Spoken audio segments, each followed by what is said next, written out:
So here's my Sunday breakdowns. Just going to start with the pairs that I'm not interested in. So basically for the weekly on GBP it's at a higher high. Daily's currently at a higher high. We have a weekly target. The only thing is that the daily, there's no area of interest relevant anytime close. So if the daily has to pull back to get into like a daily area of interest, it's going to shift and we're going to need it to shift back again. So I'm not worried about it this week. USD CAD, we are at basically this one has no weekly area of interest that like, we can tap into or anything. Everything just goes back too far. So basically it's at a lower low, but we just don't have a weekly area of interest. For NZD USD, we have pulled back. We don't have a weekly area of interest. US oil, we are at the lower low already wicked into the take profit, so not interested. GA, we've already wicked into the take profit right here. We're at a higher high. Daily's currently bullish as well too, so we can't look for a counter trend unless the daily shifts, and then the 4 hour will shift as well too. So then we can be maybe to like here or something. If the daily shifts, it'll be pretty close, but maybe it might shift and then so this wouldn't be too bad.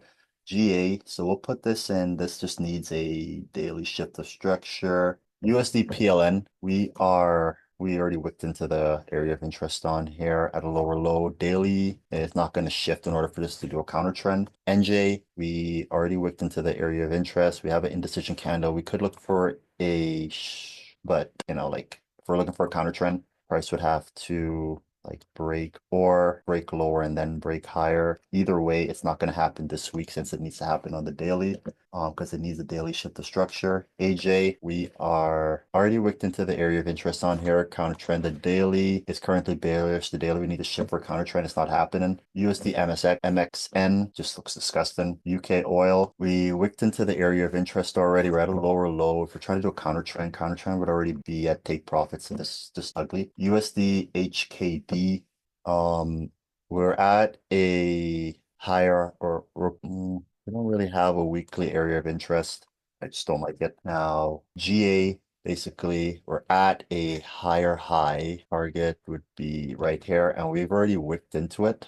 Daily is currently, we'd have to wait for the daily to shift if we're looking for a counter trend trade, and the weekly. Okay, so yeah, we've already wicked into that. We can have a daily shift on here and then take it back down to the weekly structure pointer. Let me make sure there's nothing closer. Yep, okay, so we can do a counter trend on this one, possibly. We just need the daily to shift in order for us to do that. So daily needs to shift. Euro JPY, we've pulled back to a weekly area of interest, and the daily is currently bullish, so we need the daily to have a daily shift of structure. Euro GBP, we are currently bearish. Weekly target daily is currently bullish, so we need daily to have a shift of structure before we can do anything. Silver currently at a higher high. We shift the structure. Target's right there. Daily, we are currently bearish, so we need the daily to shift structure before we can do anything. USD ZAR weekly is currently bullish. We pull back to area of interest. The daily needs to shift structure before we can do anything. AUD CAD, we have currently pulled back to an area of interest. We're bearish. Weekly targets down here. Daily needs to have a shift of structure before we can do anything. GBP CAD, weekly is at a higher high. Weekly targets over here. Daily is also saying that it is bullish.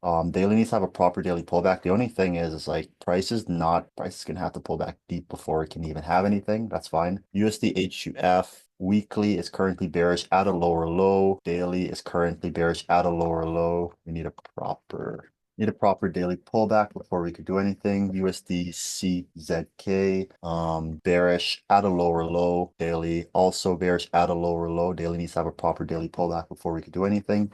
USD JPY currently at a lower low. We're bearish. Daily is currently bearish as well too. Daily needs to have a proper daily pullback before we could do anything. Now we could take it to the weekly take profit. Euro NZD weekly is currently bullish. Weekly target is here. Daily is also bullish. Daily needs to have a proper daily pullback. The only thing is there's no like structures like recently, so we'd have to have a pretty deep pullback. USD SGD, we are currently on the weekly at a lower low, And daily's currently at a lower as well. We're looking for a wick continuation, pullback go. Daily needs to have a proper daily pullback before we can do anything. USD SEK currently at a lower low. We did break this level down here, and the daily is also at a lower low. Daily needs to have a proper daily pullback before we can take it lower. GU currently we are at a higher high. Weekly targets right there. Daily needs to have a proper daily pullback before we can take it. USD SEK currently at a lower low. Wait, didn't I just do this? Mess up. We did GU, right? Yeah, okay. USD NOK, lower low, daily, needs a proper daily pullback. Euro USD at a higher high. Daily is also at a higher high. Daily needs to have a proper daily pullback before we can do anything. USD DKK currently weekly's at a lower low. Bearish. Daily is also at a lower low. It needs a proper daily pullback before we can do anything. Euro HUF currently at a lower low as well. Daily is currently at a lower low. Daily needs to have a proper daily pullback before we could do anything. CAT JPY at a lower low weekly target. Daily is also saying that it's at a lower low. Daily needs to have a proper daily pullback before we could do anything. CHF JPY, CHF JPY, we are weekly. Okay, so this, I just don't like the pullback for this. So this didn't pull back properly. I don't see much price bouncing off the wick and then going. So we're just gonna do not this week. So useful to like, this is like my third time going over. I recorded it and it, I realized mess up. Then I recorded it again. And then I realized that it wasn't even recording the screen after. So now I'm on my third row, but third time, but this is good because now I actually see what I'm missing. GJ, currently we are bearish. I already thought that it wicked into this area. Well, actually, it doesn't really count because we're already back here. So let's see. We are bearish currently. Looks like we've pulled back into a weekly area of interest right there. And let's see. The daily is currently bearish from this point on here. So weekly is also bearish. It had a pullback. So we're looking for the 4 hour. The 4 hour is currently bullish after this point, so we're looking for the 4 hour to shift. AU, we are currently bearish on the weekly. The daily is also currently bearish. Had a proper pullback. The 4 hour is currently bullish, so the 4 hour needs to shift the structure before we can do anything. And then there's gold. So gold basically is at a higher high. We had a rejection. The daily is bearish, so this is the weekly target. Gold is just mooning, so there's nothing else there. And because the weeklies are bearish, had a proper daily pullback already. The 4 hour is also bearish and it had a proper pullback. I'm just waiting for it to pull back deeper. And then when it pulls back deeper, we're just waiting for the accumulation break retest to drop down. So this would be the soonest one ready.